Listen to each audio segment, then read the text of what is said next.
Hello बच्चों, आप सभी का स्वागत है हमारे चैनल पे। आज के इस वीडियो में हम कक्षा 6वीं वार्षिक मूल्यांकन वर्गशीट 2022 विज्ञान विषय के सभी प्रश्नों के उत्तर देखने वाले हैं।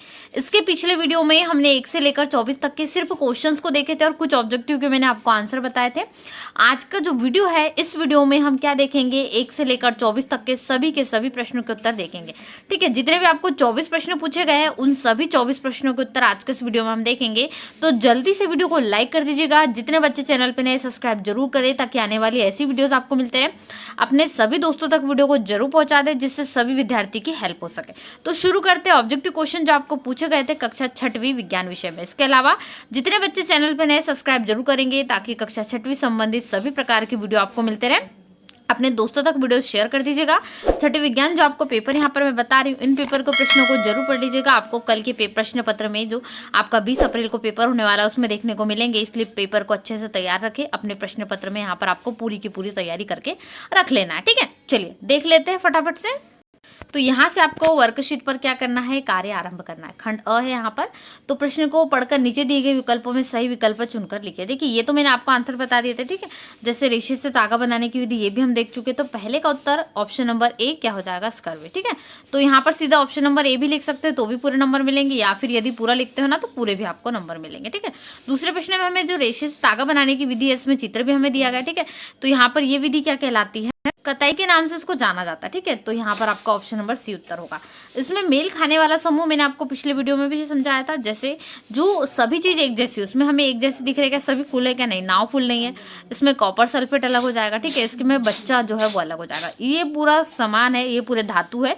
तो ऑप्शन नंबर सी आपका उत्तर होना चाहिए। ठीक है, चलिए अगला प्रश्न चौथा। प्रश्न क्रमांक चौथा देख लेते हैं। इसमें आटे की छलनी से छानने पर छलनी में रह गए गेहूं के छिलकों को क्या कहा जाता है, तो चोकर के नाम से इन्हें जाना जाता है। ठीक है, जब छानते हैं उसमें थोड़ा सा आटा का जो मिक्स रहता है वो। इसमें प्रश्न क्रमांक 5वां है, बूझो गीली मिट्टी को साँचे में डालकर मुखौटा बनाता है, फिर उसे तोड़कर उसी मिट्टी में डालकर दूसरा क्या बना लेता है, मुखौटा बना देता है। ऐसा उसने कई बार किया क्योंकि गीली मिट्टी में कौन सा परिवर्तन हो रहा था, उत्क्रमणीय परिवर्तन हो रहा था। ठीक है, क्योंकि मिट्टी तो जैसी की वैसी थी, मिट्टी के भाव में कोई परिवर्तन नहीं आ रहा था। इसी कारण मिट्टी कैसी थी, उत्क्रमणीय। मिट्टी को फिर से यूज कर लिया, फिर उसको फिर से यूज कर सकते हैं। तो ये उत्क्रमणीय परिवर्तन के अंतर्गत आ जाएगा आपको ऑप्शन नंबर बी। ठीक है, अब हम बढ़ते हैं प्रश्न क्रमांक 6। प्रश्न क्रमांक 6 हम देख लेते हैं। प्रश्न नंबर 6, मनुष्य के हृदय और फेफड़ों को रक्षा कवच कौन प्रदान करता है, तो वो है पसली पिंजर, जो कि यहाँ पर क्या कवच प्रदान करते हैं। ठीक है, इसके बाद प्रश्न क्रमांक 7वां था, वर्तुल गति किसे कहते हैं। आपको देखिए इन प्रश्नों को याद करने की जरूरत नहीं पड़ेगी, वीडियो देखते देखते ही आप याद कर लोगे। ठीक है, वर्तुल गति का उत्तर होगा ऑप्शन नंबर ए, घूर्णन करते समय अंकित चिन्ह से दूरी समान रहे। ठीक है, आपका उत्तर होगा ऑप्शन नंबर ए। 8वां, सूर्य ग्रहण। सूर्य ग्रहण के समय सूर्य कैसा हो जाता है, ग्रहण यानी किसी पर भी ढकना होता है। ठीक है, चांद पर ग्रहण लगता है तो काला अंधेरा हो जाता है, बिल्कुल सूर्य पे भी अंधेरा हो जाता है, तो ये काला रंग जो होगा ग्रहण का होगा। ठीक है, 8वां प्रश्न। प्रश्न क्रमांक 9 है हमारा, फ्यूज तार किससे बनती है, तो यहाँ पर आपको उत्तर लिख लेना है। तो जो फ्यूज तार होती है वो टीन और शीशे की मिश्र धातु होती है। ठीक है, तो ऑप्शन नंबर बी होगा आपका, टीन और शीशा की मिश्र धातु। 10वां, चुंबकों में प्रतिकर्षण होगा। देखिए, जो समान ध्रुव होंगे उनमें प्रतिकर्षण होगा, लेकिन जो असमान होंगे वो एक दूसरे की ओर आकर्षण होंगे। ये मान लीजिए नॉर्थ ध्रुव है यहाँ पर और ये साउथ है। ठीक है, यानी उत्तर और दक्षिणी ध्रुव है, तो ये दोनों में आकर्षण होगा। लेकिन यदि दोनों एस या एन रहेंगे तो इनमें क्या होगा, प्रतिकर्षण होगा, यानी एक दूसरे की ओर नहीं खींचा पाएगा। ठीक है, तो यहाँ पर समान ध्रुव में क्या होता है, प्रतिकर्षण होता है। तो आपको ऑप्शन नंबर ए यहाँ पर लिख देना है, इसमें आ जाएगा ऑप्शन नंबर बी। अब अगला जो प्रश्न है, तो अगला प्रश्न हम देख लेते हैं। प्रश्न क्रमांक 11 से आपको 20 तक के पूछे गए लघुत्तरीय प्रश्न। ठीक है, तो विटामिन सी के प्रमुख स्रोतों को चित्र सहित बताना है आपको। इसमें विटामिन सी के प्रमुख स्रोतों में आते हैं खट्टे रसदार फल, जैसा मैंने आपको पिछले वीडियो में बताया था, जैसे कि हो गया आंवला, नारंगी, नींबू, संतरा, टमाटर आदि में विटामिन सी पाया जाता है। अब चित्र बनाने के लिए यहाँ पर देखिए, एक बॉक्स में आपको चित्र बनाने कहा गया। यहाँ पर क्या कीजिए, आप बढ़िया से इसमें संतरे या यहाँ पर टमाटर का चित्र बना सकते हैं। ठीक है, तो आपको ऐसे जो फल है उनके चित्र बना लेना है बढ़िया से। इसमें आप चित्र बना लेंगे तो आपको पूरे पूरे नंबर मिल जाएंगे। ठीक है, इसके बाद प्रश्न क्रमांक 12। तो बच्चों यहाँ पर आपको क्या करना है, गूगल पर जाना है। देखिए, यहाँ गूगल पर आप जाएंगे और गूगल पर क्या सर्च करेंगे, देखिए यहाँ पर पहले से टाइप किया गया है, बोर्ड जानकारी वार्षिक पेपर 2022। आप यहाँ पर सर्च कर लोगे। ठीक है, तो कक्षा 6वीं 8वीं जितने भी यहाँ पर आपको है, इस प्रकार से साइट ओपन हो जाएगी। यहाँ से आप जाकर क्लिक कर पेपर की PDF को आसानी से डाउनलोड कर सकते हैं। 12, तो प्रश्न क्रमांक 12 है, संश्लिष्ट तंतु किन पदार्थों से मिलकर बनते हैं। ठीक है, तो उत्तर लिखेंगे, जो तंतु रासायनिक पदार्थों से निर्मित किए जाते हैं उन्हें संश्लिष्ट तंतु कहते हैं। ठीक है, जो रासायनिक पदार्थों से निर्मित होंगे वो, जैसे कि उदाहरण के लिए पॉलिएस्टर, नायलॉन और एक्रेलिक। ठीक है, क्या हो गए यहाँ पर जो पॉलीथीन का लगभग पॉलिएस्टर समझ लीजिए, तो एक्रेलिक यहाँ पर है उदाहरण, नायलॉन है और पॉलिएस्टर, इनमें रासायनिक पदार्थ मिले हुए होते हैं। ठीक है, इससे ही इनका निर्माण किया जाता है। प्रश्न क्रमांक 13 का उत्तर हम देखेंगे। तो प्रश्न क्रमांक 13 है हमारे यहाँ पर, निम्न पदार्थों से बनी दो दो वस्तुओं के नामों की सूची बनाई। मैंने आपको पिछले वीडियो में बताया था, लकड़ी से हम यहाँ पर मेज लिख सकते हैं, ठीक है, कुर्सी लिख सकते हैं, ये वाले जो है पदार्थों से, लकड़ी से ही बनते हैं ये वाले, और चमड़े से बेल्ट बनते हैं, जूते बनते हैं। ठीक है, ये जो चीजें चमड़े की होती है, पर्स भी कई बार चमड़े के बनते हैं, तो पर्स भी आप चाहो तो इसमें लिख सकते हो। प्लास्टिक से तो हर चीज बनती है, जैसे कि बाल्टी हो गया, टिफिन बॉक्स हो गए, सारी प्लास्टिक के, आजकल सभी दूर आपको प्लास्टिक के बर्तन नजर आते हैं, तो टिफिन, बोतल और भी चीज इसमें लिख सकते हैं, जैसा मैंने आपको बता दिया। ठीक है, 14वां प्रश्न होगा। तो अगला 14वां प्रश्न है, अवसादन, निस्तारण और निस्यंदन विधियों को समझाइए। और जो बच्चे यहाँ पर पढ़ने के लिए पीडीएफ डाउनलोड करना चाहते हैं, यहाँ पर कक्षा 6वीं विज्ञान विषय की संपूर्ण सॉल्यूशन की पीडीएफ, इसके लिए आपको गूगल पर सर्च करना है www.boardjankari.com, और पीडीएफ को कैसे डाउनलोड करना है ये पूरी वीडियो में आपको प्रोसेस बताई गई, तो वीडियो को ध्यान से देख लीजिएगा, उसमें आपको पूरी प्रोसेस डाउनलोड करने की पीडीएफ मिल जाएगी। ठीक है, तो उत्तर लिखेंगे, किसी तरल में उपस्थित कणों का जमीन पर आकर, ठीक है, यहाँ पर जमीन पर आकर बैठ जाना। एक आप बर्तन लीजिए, उसमें आप क्या करेंगे, कुछ यदि रेते कुछ भी बूंद डालते तो देखेंगे उसमें कुछ नीचे जम जाता है। ठीक है, तो ये एक प्रक्रिया होती है, तो ये क्या कहलाता है, यहाँ पर अवसादन कहलाता है। रेत और जल के मिश्रण को जो निस्तारण है उस विधि से हम क्या करते हैं, उस विधि द्वारा जो है हम रेत और क्या करते हैं, द्रव और उसमें अविलेय पदार्थ या अवयव को निस्यंदन विधि से पृथक किया जाता है, तो ये निस्तारण विधि से होता है। ठीक है, तो यहाँ पर आपको निस्यंदन जो निस्तारण विधि इसके बारे में लिखना है। प्रश्न क्रमांक 15 हम देख लेते हैं। प्रश्न क्रमांक 15 है, पत्ती का नामांकित चित्र बनाकर उसके विभिन्न भागों के नाम लिखिए। शिरा, मध्य शिरा, पर्वतवंत और पर्णअंधर। ठीक है, ये जो है इसके चित्र होते हैं। इसमें आपको पत्ती का सबसे पहले चित्र बनाना है, एक बढ़िया सी पत्ती बना लीजिए। ठीक है, इसमें आपको जो पेपर में पेंसिल से बनाना पड़ेगा, आपके पास होगा। इसमें यहाँ पर क्या हो गया, ये शिरा होगा। ठीक है, ये भाग हो गया शिरा। इसके बाद पर्णवृंत और पर्ण आधार भी आपको यहाँ पर लिख लेना। ठीक है, ये हो जाएगा आपका शिरा, ये हो गई मध्य शिरा, देखिए यहाँ पर आपको मध्य शिरा दिख रही है, और ये पूरा पर्णवृंत हो जाएगा। इतना पूरा जो शिरा के उसके मध्य में आता है ये वाला। इसके बाद पर्ण आधार भी इसमें लिख लीजिएगा। ठीक है, ये कंप्लीट हो जाएगा चित्र। इसके बाद प्रश्न नंबर 16 है, अचल संधि क्या है, यह हमारे शरीर में कहाँ कहाँ पाई जाती है, इसके बारे में बताइए।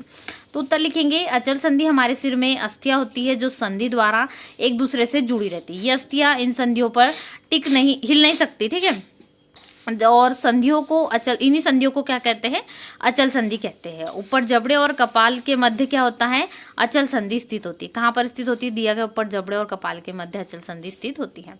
प्रश्न क्रमांक 17 हम देख लेते हैं कि हमारा प्रश्न क्रमांक 17, तो प्रश्न क्रमांक 17 हमारा, पग अथवा कदम का उपयोग लंबाई के मानक मात्रक के रूप में क्यों नहीं किया जाता है।